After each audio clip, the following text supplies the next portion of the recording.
Saudações, conspiradores, amigos do canal Realidade Fantástica, sejam bem-vindos a mais um vídeo do canal. Hoje, analisando o mapa de Annie Besant, que foi presidente da Sociedade Teosófica, mas que tem uma vida cheia de reviravoltas, que se reinventou várias vezes, o que torna ainda mais interessante coisas que a gente pode observar no mapa astrológico dessa mulher incrível. Antes de irmos propriamente ao mapa da Annie Besant, eu gostaria de dar um pouco de contexto, talvez para quem ainda não conheça, ou até para quem já conhece, acompanha, sabe, né, da atuação da Annie Besant, mas queira relembrar até para que a gente possa contextualizar no mapa. Bom, a primeira coisa, a Annie Besant, ela nasce em 1847, e falece em 1933, aos 85 anos. É uma mulher que nasce no contexto da Inglaterra vitoriana. E a gente tem que entender qual era o papel que era esperado das mulheres de classe média na era vitoriana. Annie Wood, que era o nome de solteiro dela, nasceu na classe média, uma família ali que tinha algumas ligações aristocráticas. O pai dela era médico e faleceu quando ela tinha 5 anos. Inclusive, esse passamento precoce do pai é algo que a gente vai ver no mapa astrológico dela também. Embora ela tenha se notabilizado como ativista, reformadora social, como grande inconformista religiosa, o que era esperado de uma moça assim não era nada disso, né? Tinha que aprender a tocar piano um pouquinho, tinha que aprender a falar francês um pouco, mas principalmente ser uma boa esposa e uma boa mãe. Apesar disso, ela foi uma intelectual autodidata, né? Teve acesso à literatura, teve acesso a bibliotecas e, por conta disso, ela sempre foi muito atraída, principalmente por teologia e por rituais religiosos. E ela via a religião, enfim, como um caminho de desenvolvimento. E aos 20 anos, ela acaba casando com um sacerdote anglicano, que era 7 anos mais velho do que ela, chamado Frank Besant. Daí ela acaba adotando, né? Inclusive vida fora, esse sobrenome. O marido, sacerdote anglicano, sujeito metódico e austero, e a Anne, impulsiva e exuberante, quer dizer, uma mistura ali que tinha tudo para não dar certo nessa época. Apesar disso, né, a Annie Besant achou que ela tinha encontrado ali um caminho para servir a Deus, mas acabou encontrando um caminho para servir chá, que era o que era esperado praticamente das mulheres em relação ao marido naquela época. E por 4 anos ela acabou lutando com a depressão nessa tentativa de ser esposa, ser mãe, que se adequasse a essas expectativas. Em determinado momento, a filha dela, Mabel, ficou seriamente doente, uma doença potencialmente mortal. Ela ficou muito abalada. A Mabel sobreviveu, mas a Anne teve sua fé abalada, com muito mais questionamentos teológicos, até que chegou um ponto que ela se considerou que não era mais cristã e sequer comungava, né? Imagine, isso era um constrangimento para o marido, que era um sacerdote anglicano, até que isso levou à ruptura. E a gente deve imaginar, pessoal, que na Inglaterra vitoriana, a separação, né, é, era impensável, né? A mulher era considerada praticamente propriedade do marido, mas não teve jeito. Com 26 anos de idade, ela parte para Londres, deixa o filho que ela tinha com o Frank Besant, e leva a filha com ela, a Mabel. Chegando em Londres, né, no final do século XIX, era um lugar onde uma pessoa inconformista como ela ia encontrar outras pessoas inconformistas que estavam ali questionando o status quo, né? Havia muita condenação do materialismo, condenação do imperialismo inglês e principalmente das terríveis condições dos trabalhadores. A gente já está adiantado, né, na Revolução Industrial, e a Inglaterra como centro dessa Revolução Industrial. As condições dos trabalhadores eram terríveis, é, e principalmente de mulheres e crianças, né? Pior ainda. E a Anne Besant chegando lá, inconformista, como ela era, mais educada, muito eloquente, e ela encontrou ali o seu lugar, sendo inclusive uma oradora extraordinária. E sempre presente nesses eventos de contestação, fazendo palestras, participando de atividades, enfim. E assim ela foi até acabou sendo conhecida até como Red Annie, né? Como Annie Vermelha, tá? Da participação dela nesses movimentos. Em determinado momento ela resolve abordar um assunto que era um tabu maior ainda, né? Que era o controle de natalidade. Porque ela e alguns colegas iam, poxa, né? Talvez enfim, se essas pessoas em condições tão pobres tivessem menos filhos, menos bocas para alimentar, talvez melhorasse a condição de vida delas. E ela vai fazer uma campanha sobre controle de natalidade, vai distribuir, inclusive, um livro, enfim, e isso era considerado, além de ser contra a lei, era considerado obsceno. Né? Então, em 1887, ela distribui aí esse livro sobre métodos contraceptivos femininos, e nesse momento até os colegas militantes acharam que ela era muito radical e muito imoral. E por conta disso, o Frank Bessent vai usar esse fato, inclusive, e ela acaba perdendo também a guarda da filha. Outro evento importante aí na biografia da Annie Besant foi uma greve de 3 semanas que ela liderou numa fábrica chamado Bryant and May. Não confundir com o Brian May lá do Queen, né? Uma fábrica de fósforos, Bryant and May. Nesse lugar, as mulheres trabalhavam por 14 horas, sendo contaminadas com produtos cancerígenos, né? Produtos químicos. E isso aconteceu em 1888. E essa greve foi histórica, ela liderou essas 3 semanas de greve, a fábrica acabou cedendo, né, com a redução de jornada de trabalho, aumento do salário e melhoria nas condições de trabalho. Então, aí esse processo vai aos 42 anos, né, a Annie Besant estava aí com sucesso na luta sindical, mas ela tinha outras aspirações de mudança, né? Digamos assim, que eram mais elevadas, mais relacionadas com a condição humana. E nessa época, né, aos 42 anos, inclusive a gente vai ver no mapa astrológico dela um evento interessante sobre essa época, né? Acaba chegando às mãos dela a doutrina secreta de Helena Blavatsky. Mandaram um livro para que ela fizesse um review, né? Uma crítica, talvez achando que até ela ia desmontar o livro de alguma forma, mas o que aconteceu foi o contrário, né? Ela foi arrebatada. Acabou se encontrando com Helena Blavatsky por uma série de eventos, né? E novamente Annie Besant se reinventou agora na Sociedade Teosófica. Depois de 15 anos de militância, né, junto aos trabalhadores, de ativismo, ela acabou se mudando para a Índia em 1894.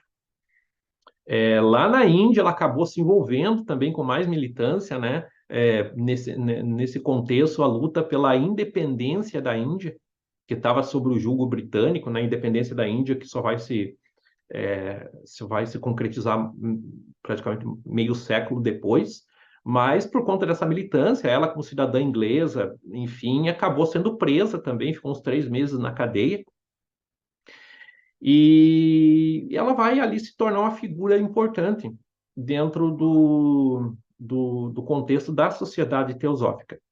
Esse momento, pessoal, do início agora do século XX, é um momento de grande ansiedade social e também de grande busca espiritual. Geralmente essas coisas andam juntas, né? Quando existe ansiedade social, geralmente as pessoas tentam procurar respostas, e às vezes fora daquele contexto no meio espiritual. Então, é um momento que vai surgir vários movimentos, questionamentos. Para vocês terem uma ideia, né, justamente esse momento entre 1914, que é o início da Primeira Guerra Mundial, até 1945, que é o fim da Segunda Guerra Mundial, é chamada por um historiador inglês, o Eric Hobsbawm, como a Era da Catástrofe. E nesse contexto vai surgir uma figura que é o Jiddu Krishnamurti, que teria sido descoberto pelo companheiro da Annie Besant na Sociedade Teosófica, o Charles Webster Leadbeater. E descoberto, inclusive temos aqui um vídeo no canal sobre Krishnamurti, o homem que não quis ser Cristo. Vale a pena vocês verem esse vídeo.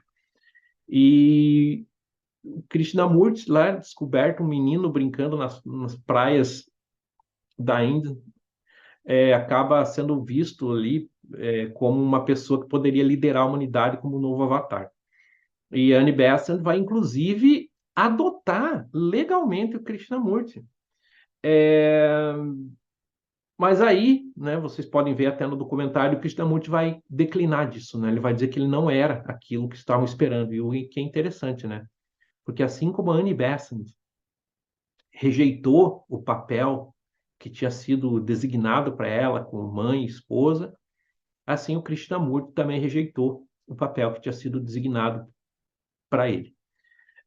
Apesar disso, o Krishnamurti sempre acabou considerando a Annie Besant como uma mãe.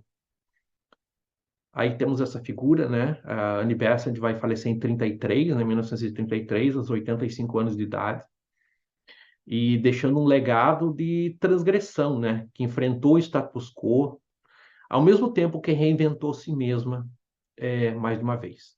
Então nós vamos passar agora a olhar o mapa da Annie Besant e ver se a gente consegue inferir essas coisas através do mapa dela. Bom, pessoal, estamos aqui com o mapa da Annie Besant, que nasceu no dia 1º de outubro de 1847, em Londres, às 17h29. Essa classificação, gente, a gente consegue esses dados muito aí por sites que classificam esses dados e é tido como A, ou seja, que é bem confiável esse dia e horário e local de nascimento, que é importante para a elaboração de um mapa astrológico. Primeira coisa que a gente vai analisar, geralmente eu começo a análise do mapa astrológico pelo Sol, pela Lua e pelo ascendente, mas também a gente pode ir pelo que vai chamando a nossa atenção, né? E o primeiro ponto aqui do mapa da Annie Besant é a posição do Sol, Sol na casa 7.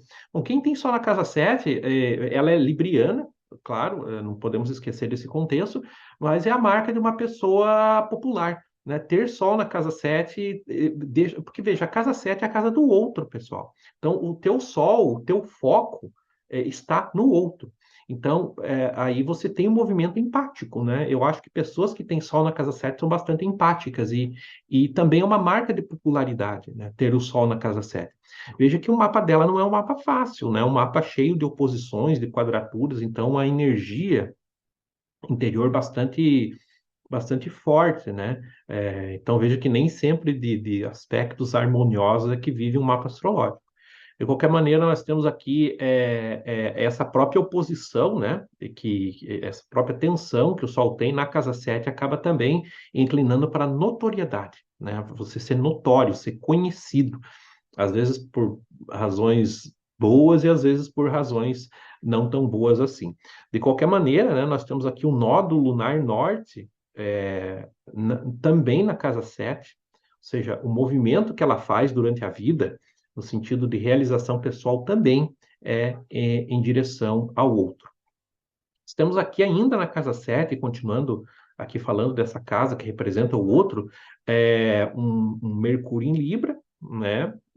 De qualquer maneira, um tipo de argumentação mais pensada, mas tem várias coisas que o Mercúrio na casa 7 sugerem, né?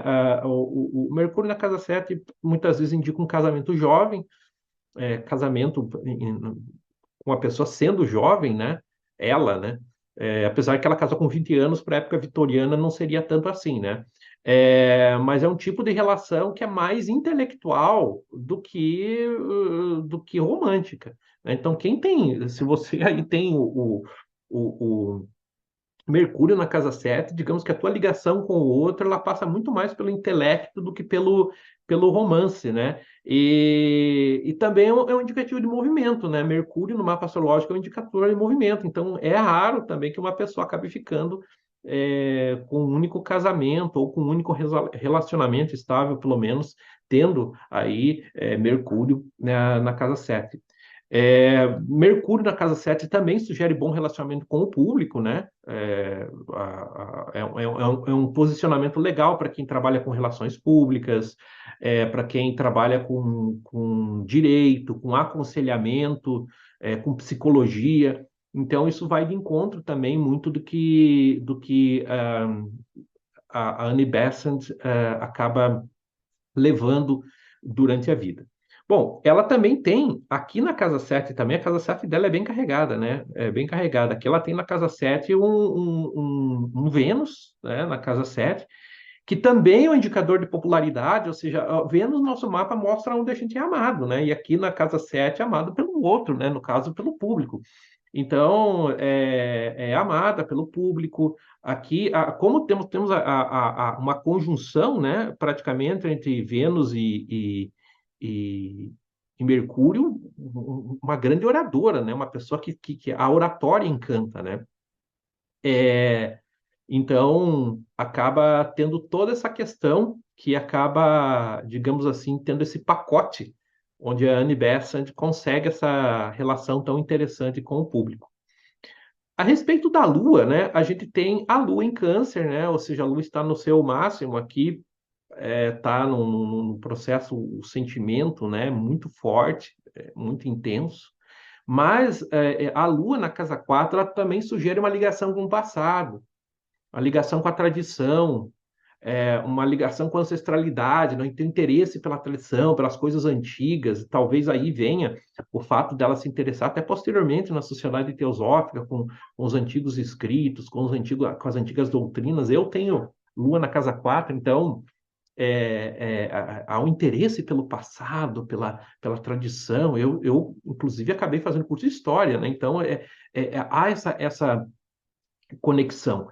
Como a lua dela está bastante aflita ali também, né? A gente tem posições aflitos, é, muitas vezes ela sugere separação do lar original, separação da casa onde era, e às vezes, embora ela seja patriota, né? Geralmente quem tem uma lua na casa 4 tem uma ligação de patriotismo, que talvez esteja também na raiz do pensamento militante dela, pode ser que ela vá embora do país, né? Aqui no Brasil, assim, um pouco mais diferente a gente pensar que nós somos um país continental, né? Mas na Europa, que é bem países menores, né? Muitas vezes sugere a mudança de país. Outro elemento interessante aqui da Annie Besant, né? Continuando, é o ascendente em Áries, né? Ou seja, uma pessoa abrupta, e o que ajuda essa maneira abrupta, a maneira efusiva, a maneira efusiva, é esse Urano na casa 1. Veja, Urano no nosso mapa indica onde a gente é exótico, onde a gente é diferente, onde a gente é excêntrico. Quem tem Urano na casa 1 geralmente é uma pessoa adiante do seu tempo, né?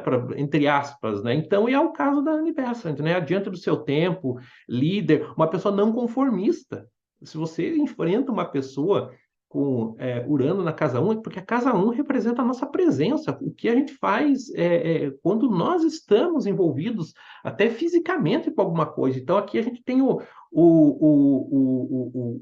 não conformismo, a pessoa abrupta, né? Aquela pessoa que entra já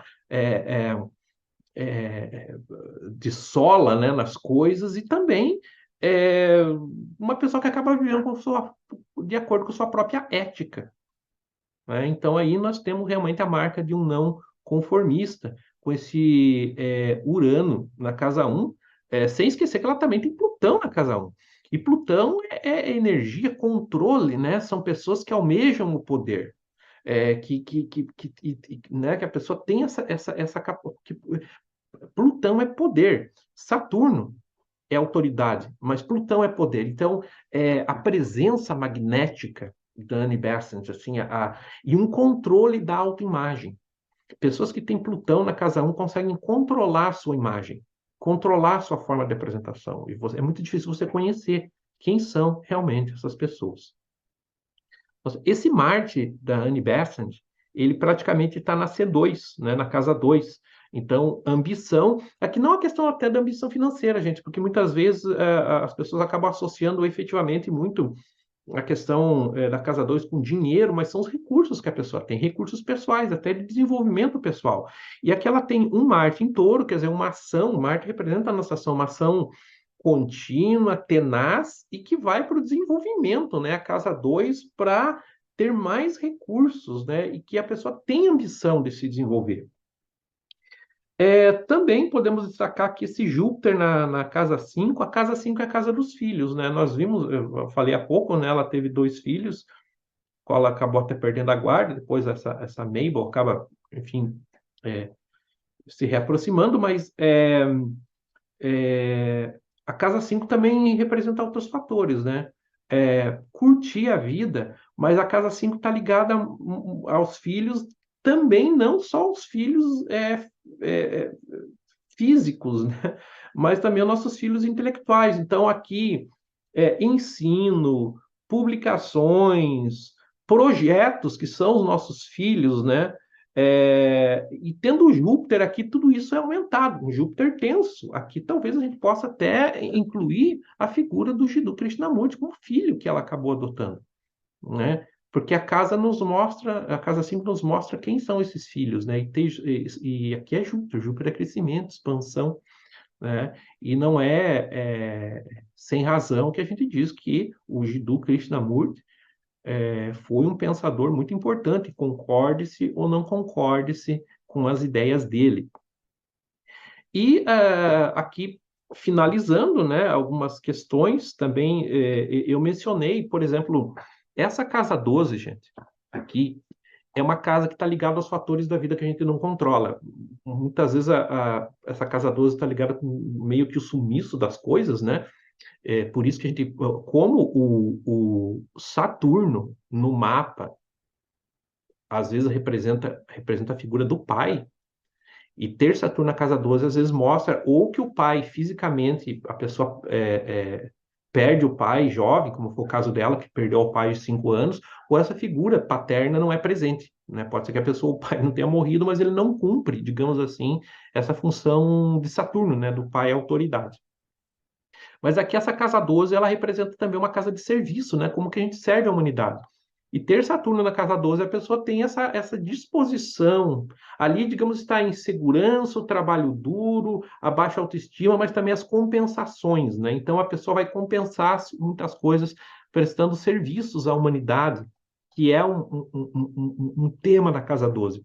E aqui ela também tem o Saturno dela em peixes, né? Então essa ação toda se dá de uma forma meio que idealística, e o Netuno, por sua vez, também na casa 12, né? Sendo que o Netuno ele representa o ideal, né? Representa, às vezes, dependendo de como o Netuno está no mapa, ele representa também, digamos assim, dificuldade de enxergar as coisas de uma forma concreta, mas o Netuno dela está até bem aspectado. Na casa 12 mostra que essa questão de serviço à humanidade é visto de uma forma meio que idealizada. Então temos aí, pessoal, o mapa da Annie Besant, né, pessoa ativista, reformadora social, inconformista religiosa, uma personagem fascinante que a gente teve a oportunidade de conhecer um pouco da história e agora do mapa astrológico. Pessoal, lembrando, né, que eu faço também atendimentos astrológicos, então se você quiser marcar o mapa comigo, meus dados estão aqui na tela. Entre em contato, agende seu mapa, que eu terei o máximo prazer de te atender, né? Eu atendo tanto manhã, tarde, noite, finais de semana, né? Então tem horário bem flexível, você pode entrar em contato, geralmente a gente grava a nossa sessão e eu mando a gravação para que você fique com registro também da análise do teu mapa astrológico. Seria isso por hoje, então aguardo vocês no nosso próximo vídeo e o mistério está entre nós.